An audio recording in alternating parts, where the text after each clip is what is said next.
Hi folks, my name is Charles Dwamina. I'm the CEO of a lot of companies, but one of the things that I'm passionate about is hashtag $1 million mindset.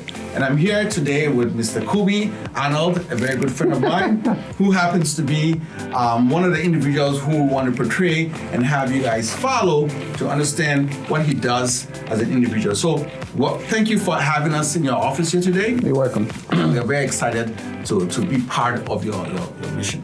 Okay, so as you know, hashtag $1 million mindset focuses on your mindset and how you do things to enable you to be where you are. So tell us a little bit about yourself and how we can continue to foster and our viewers can understand how you think and how you behave to enable you to be where you are today. My name is Arnold Kubei, like Mr. Charles mentioned. I am a CEO, president of MetroCare Human Services, and I'm a real estate investor. I have rooted myself in the state of Minnesota back in 2007. And since then, I've been here 17 years and I've only had a job for 4 years.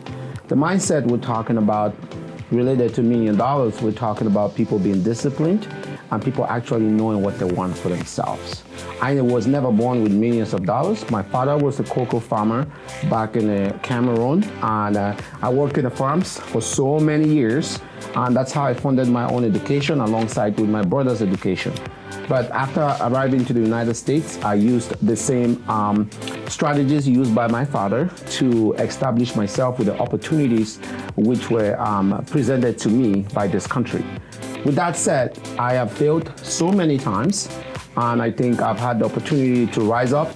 In 2014, I lost my gas station business, which is a story I've shared with a lot of people. My tanks were cracked. I lost over $1 million. I shut down the gas station, and I was evicted out of my apartment. Long story short is I had to go back to work, but the mindset was that I needed to own a business. Wonderful. So after that, I did 5 bankruptcy in 2016, and my bankruptcy was discharged September 9, 2016. Then I went back to worked for the city of Minneapolis, and then started my company in May of 2016.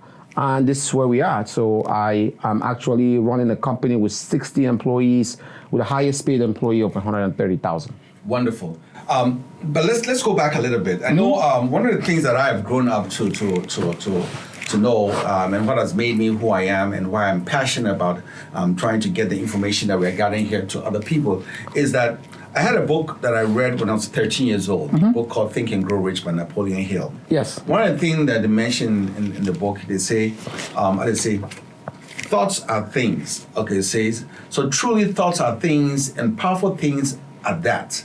When they are mixed with the definiteness of purpose, persistence, and a burning desire for their translation into riches or into material objects. So let me ask you a question with regards to that same process. What was your thoughts or your mindset at a time, or what idea? You might have had an idea to do something else, but why medical? And why then did you do those things at a time? Because guess what? You're self-employed to enable you to do that. Correct.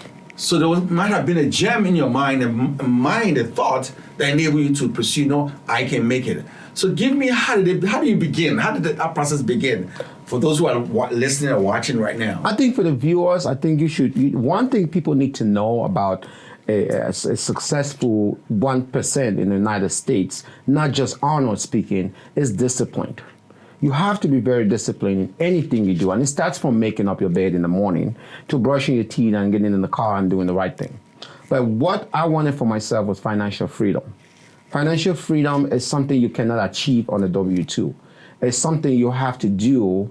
In the course of doing that, you're resolving a problem. So if you want to be rich and want to make money and keep this type of mindset that we're discussing about, is to look outside of the box. You want to solve a problem.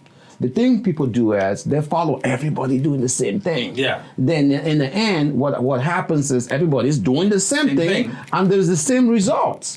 So the way to look at things is to look outside of the box. You have to solve a problem. I'll give you an example. When we got hit by COVID-19 in 2020, billionaires jumped into the market. The reason they jumped into the market was they wanted to resolve a problem. The problem was the vaccine. When they resolved the problem, they made billions. Let's come back to our local community. What problem can you solve? right now, you're building a platform of where people can buy or go get African spice. That is a problem that somebody in Texas had, and somebody in Minneapolis, and somebody in Virginia has. Now you're trying to resolve that problem and creating a system that people across the globe can hit that button and order that spice. Other people are opening up storefronts, which is limited to that community. But what you're doing is you want to go global. You're resolving the problem because you're looking outside of the box. Wonderful. That's the mindset we're talking about. So just talking about that, I mean, that's AfricanGroceryOnline.com, which is also one of my streamline of income, because I focus on multiple streams of income to be able to get where I want to go. Now you made a mention of something that really facilitates definite of purpose. Yep. Wonderful. You just mentioned that, which is that knowledge is only potential power. It becomes potential power only when and if it is organized into a definite plan of action and directed to a definite end. So what you just said really falls in line with the mission of how to become a millionaire. Yes. Now, the most important thing that you have to understand more or less is apart from that is, I think you have to be very disciplined. Yeah, it's the key. And a lot of people are distracted with life circumstances, and people are chasing what I call the win. When you chase the win, you can't catch the win.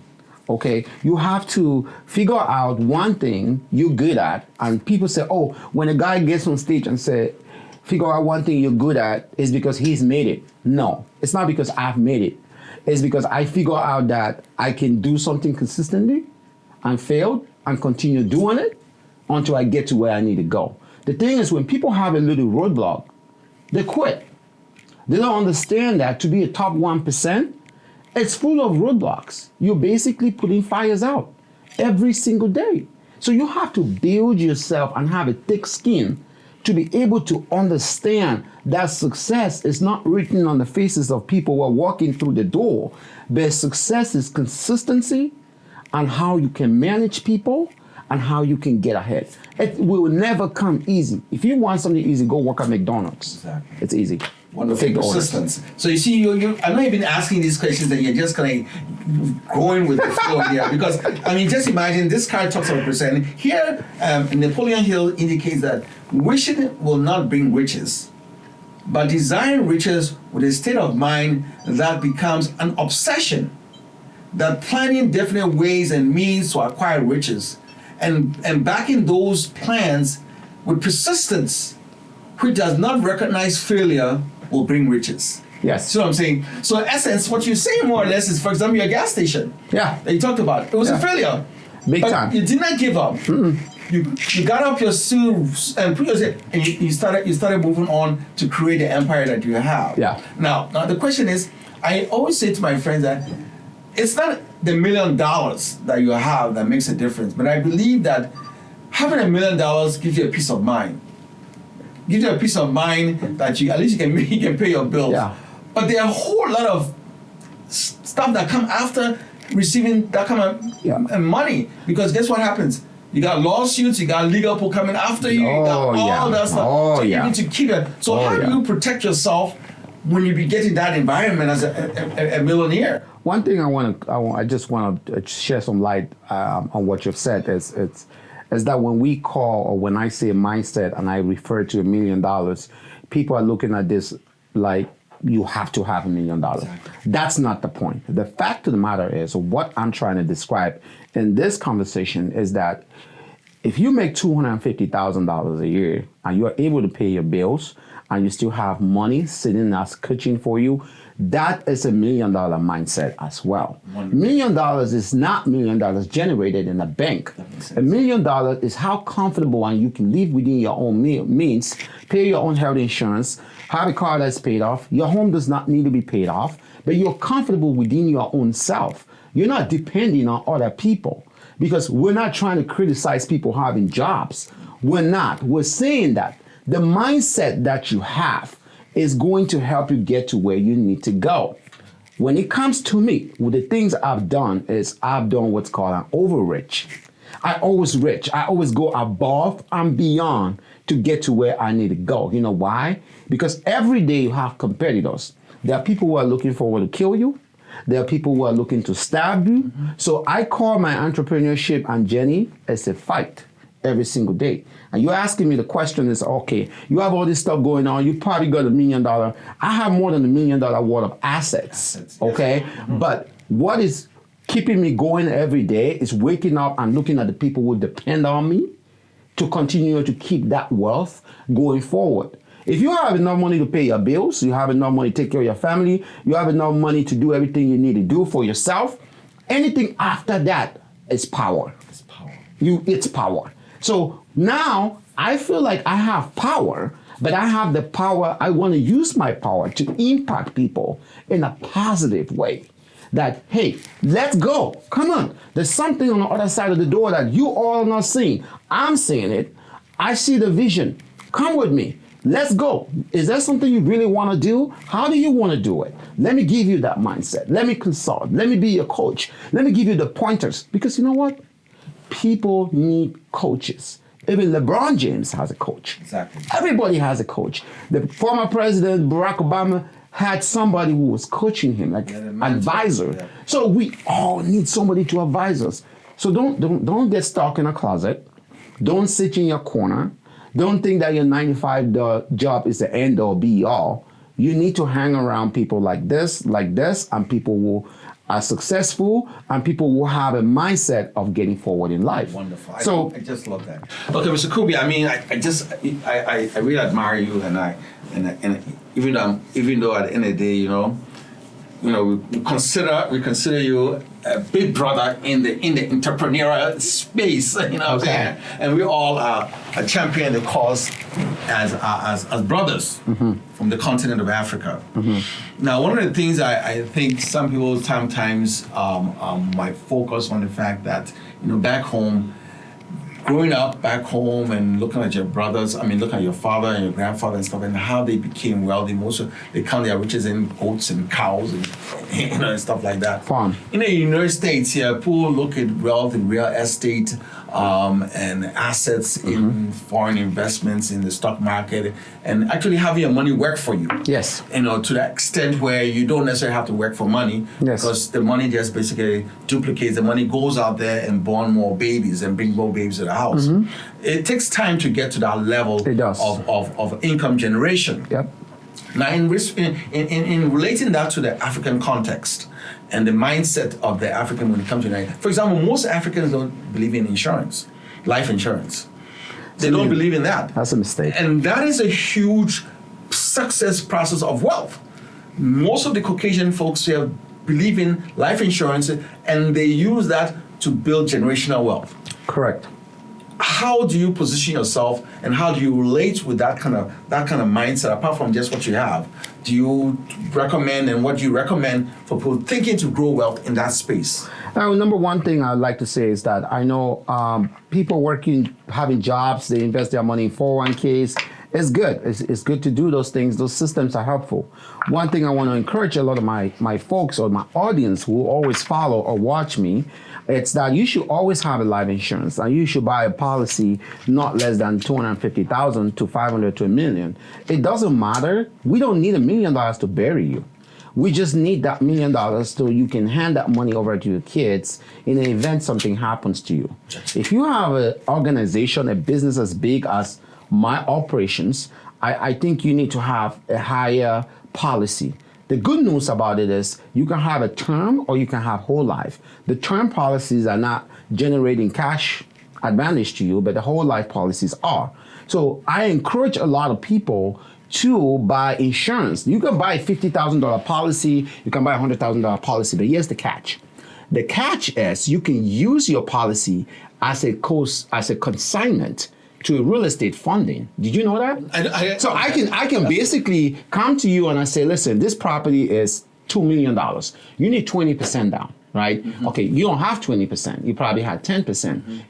Depending on how large your policy is, some banks will allow you to sign a portion of your life insurance as a collateral to that real estate. See, that's what so people are not informed. So all the time people are thinking, I need to come up with $400,000 for XYZ. Listen, you can come up with $100,000 and then you end up coming up with a 50 to another 60, 70,000 from your life insurance policy.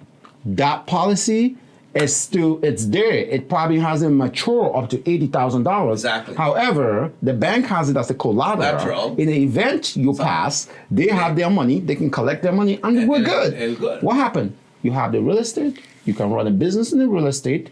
By the time that it's 10 to 15 years, you must have paid down the loan.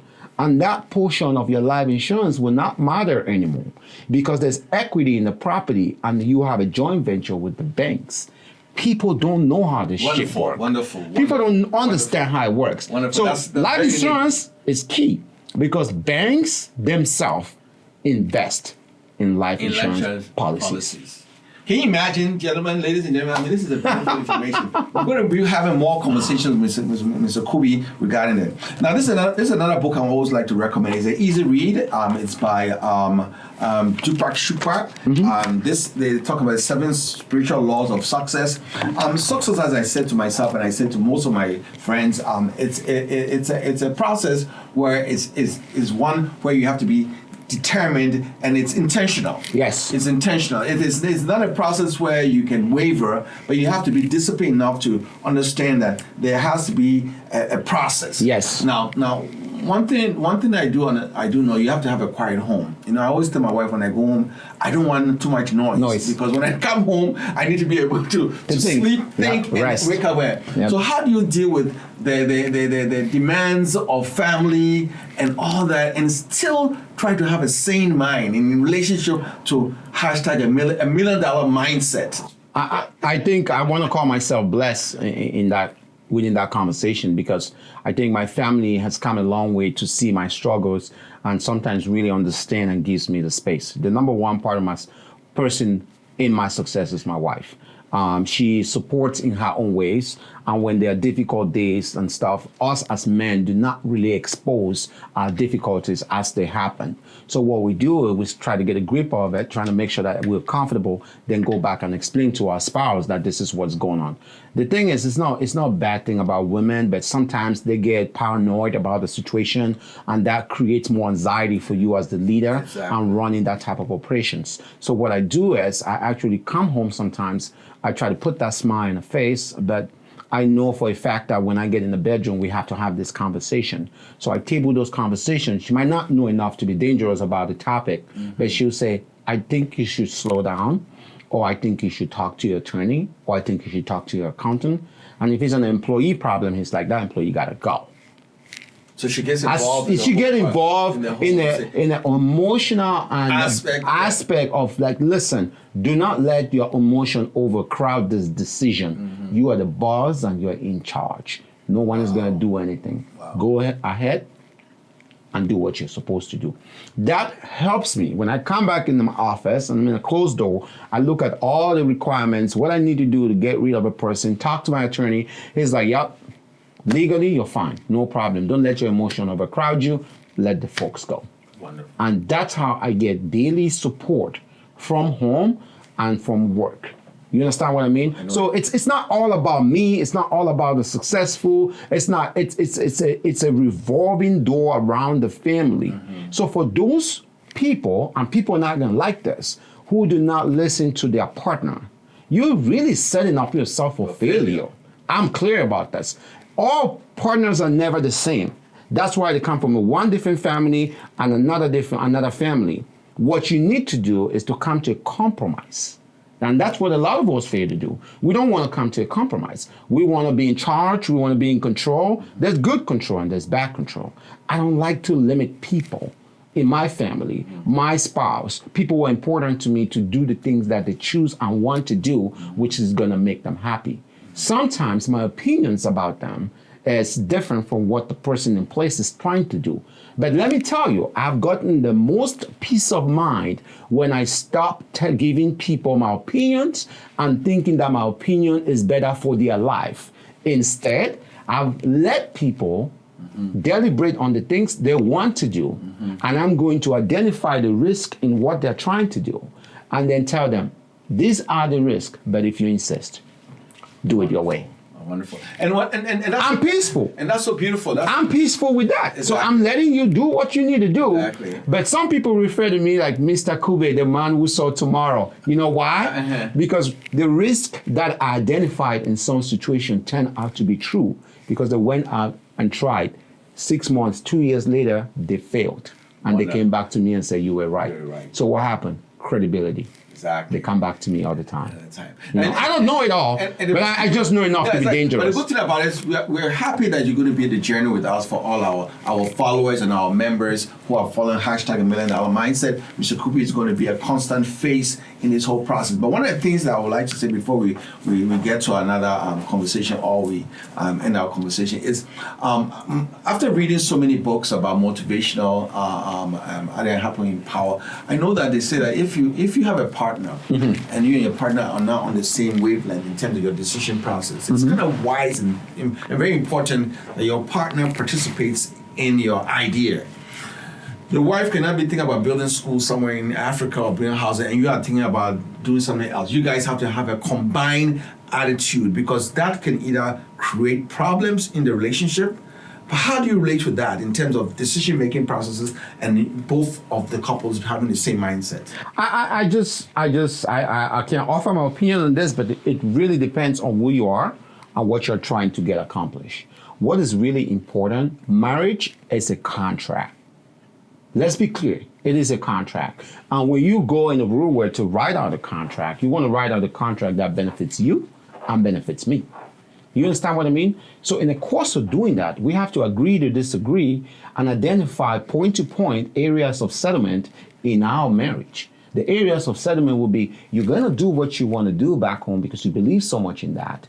I'm going to do what I want to do here because I believe so much in this. In the end, let's give ourselves a task. Your project needs to take care of this bill in this house. My project is going to take care of this bill in this house. I am a guy who resolves an issue indirectly because I don't want to get in any physical altercation. Yes, so what I do is I set up what I want to set. You set up what you want to set, right? Point to point, we're expected on the 30th of each month to bring something to the table about what we did. If you are not cash flowing, you don't have an asset producing products, I have an asset producing products, then I can tell you that, ma'am, it's time for you to join me. It's time for you to join me. It's very simple. You don't need to fight. Why are you fighting? You don't need to fight. Why we build stuff back home? There's nothing wrong with building. Build the stuff. Do what you got to do. But if you think that your country money is higher than the dollar, do it. But if the dollar is higher than your country, you have to do twice as much work to match this because your mortgage might be $3,500, but the cash flow producing property you have, since you think you don't pay tax back home, is $500 or $1,000. So if you are sick and you don't have a long-term insurance or short-term insurance, you can't pay your mortgage, do you think the asset producing product you have overseas can pay your mortgage? That is the question. Those are the analysis that us Africans have to be making. You can invest in Jamaica and make the same amount of money that you will make in the United States. You can invest in an island and make the same amount of money that you will make right here in the United States. You have easy access. The flight is only 3 hours, 3.5 hours, 4 hours. Why the hell you want to be in the air for 14 hours for a business that is not paid? It's not paid, and you that is so wonderful. That's so wonderful. One of the things I would say going forward between me and you, I mean, we're going to continue this conversation. Hashtag $1 million mindset. Folks out there, follow us on Facebook and follow us on our various social media platforms. We're always going to invite Mr. Kubei to come back to tell us more about himself and physically follow us one-to-one, step by step, and how we can empower you out there to become a millionaire. And again, as we said, it's not about the money, it's all about the mindset. And attitude. Okay? Thank you very much, ladies and gentlemen. We'll see you guys again. Mr. Kubei. Thank you. So nice. Thank you very much. I'm happy. Great conversation. I always like to have this conversation. Yes. Before you close out your episode, I'd just like to let everybody know that you can follow me on Instagram at mrkubei.com. I provide a lot of consultation in the areas of healthcare, assisted living, mental health, and I'm actually opening up a lot of opportunity for people to buy real estate. So I buy real estate for people, and they're able to use those real estate as renters for assisted living. This is a great opportunity that has never presented itself in the state of Minnesota. One and only Kubei is doing it this time. Exactly. And guess Thank what? you. You got this information from #$1 Million Mindset. Stay tuned. We have more people to come to join us. And Mr. Kubei is part of our team. And therefore, guess what? He will provide you the best information possible for each of you where you want to get to. Success is all it's all about. Thank God. And I appreciate the opportunity to have expressed this opportunity with Mr. Kubei. Thank you.